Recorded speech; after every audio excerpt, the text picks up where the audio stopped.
அனைவருக்கும் நமஸ்காரம். கேதுவின் காதலன் பேசுகிறேன். இன்று ஒரு ஜோதிட ஆய்வையும் புராணத்தின் வழியாக அதனுடைய தெளிவையும் பார்ப்போம். ஒருவருடைய வீட்டில் படுக்கை அறை ஆகிய பெட்ரூமுக்கு யாரும் செல்லக்கூடாது. அப்படி சென்றால் அதனுடைய தோஷம் என்னவென்று தெரியுமா? இதோ மகாபாரதத்தில் அர்ஜுனன் திரௌபதியுடன் கூடியிருக்கும் வேளையில் முனிவர் ஒருவர் வந்து கூறுகிறார், அர்ஜுனா எங்களை காப்பாற்று, அர்ஜுனா அபயம், அர்ஜுனா காப்பாற்று என்று கூறுகிறார். அர்ஜுனனும் அந்த அவசரத்தில் அங்கிருந்து கிளம்பி சென்று விடுகிறார்.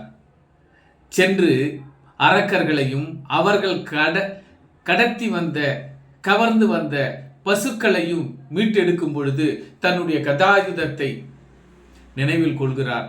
ஆம், மறந்து திரௌபதியோடு விட்டு வந்து விட்டேன். மீண்டும் அர்ஜுனன் வீட்டிற்கு செல்கிறான்.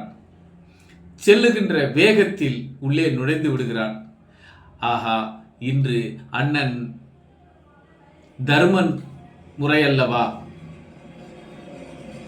அந்த முறையை அறிந்தவுடன் அவமானப்பட்டு வெட்கி தலை குனிந்து தன்னுடைய ஆச்சாரியாரிடம் வந்து கேட்கிறார், ஐயோ, ஒரு அவசரத்தில் இது போல நான் படுக்கை அறைக்குள் நுழைந்து விட்டேன், குடிலுக்குள் நுழைந்து விட்டேன், இதற்கு என்ன பரிகாரம் என்று ஆச்சாரியார் சொல்கிறார். உடனடியாக நீ ஆசைகளை துறந்து தவ வாழ்க்கை காவி வேட்டி கட்டி நீ இறைவனிடம், அதாவது கோயிலுக்கு பக்தியுடன் விரதம் இருந்து மேற்கொள் என்று கூறுகிறார். அர்ஜுனனும் அவ்வாறே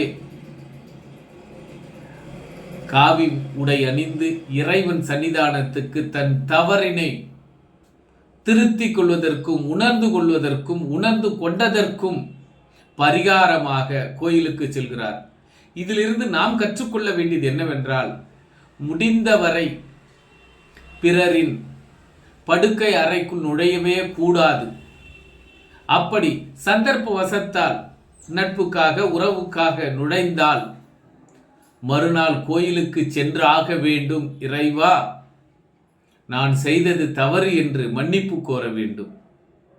ஆக ஒவ்வொருவரும் காலத்தின் கட்டாயமோ சூழ்நிலையின் கட்டாயமோ தெரியாது, நுழையாதீர்கள். நுழைந்து விட்டால் தலைமுழுகி குளித்து இறைவன் சன்னிதானத்திற்கு மன்னிப்பு கேளுங்கள். ஏனென்றால் அவர்களுக்குள் என்ன உறவுகளோ, என்ன கசப்புகளோ, என்ன இன்பங்களோ அதை நீங்களும் அனுபவிப்பீர்கள். ஆக ஒவ்வொருவரும் படி தாண்டக்கூடாது. ஆனால் இன்றைய காலகட்டத்தில் வீட்டிற்குள் செல்லலாம். ஆனால் படுக்கை அறைக்குள், பிறரின் படுக்கை அறைக்குள் என்ன கண்ணியமான உறவாக இருந்தாலும் சரி, என்ன பேர் போற்றும் உறவாக இருந்தாலும் சரி, நுழையக்கூடாது.